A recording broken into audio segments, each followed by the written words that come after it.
Vikki Slade. Thank you, Madam Deputy Speaker.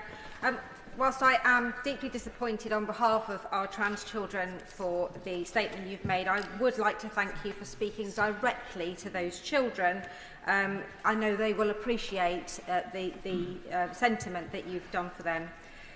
Trans young people in Mid Dorset and North Poole already rely increasingly heavily on their GPs, their schools and on CAMS, with many leaving education entirely, doing serious harms to themselves and losing their lives while on the waiting list. The former director of Tavistock told me that there was no data collected on incidents of assisted suicide and deaths of children that were on the waiting list, only of children and young people who had already started treatment.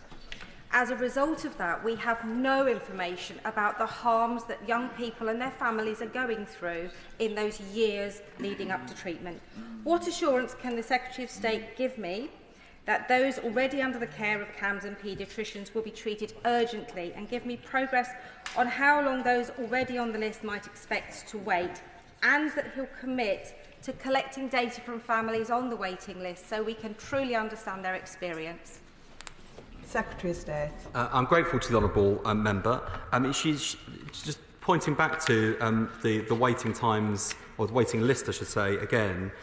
There are 6,237 people currently on the waiting list. I don't think it is too much to expect the NHS to have a relationship with each of those young people on the waiting list, and to make sure that while they are waiting, that they are receiving some support and care.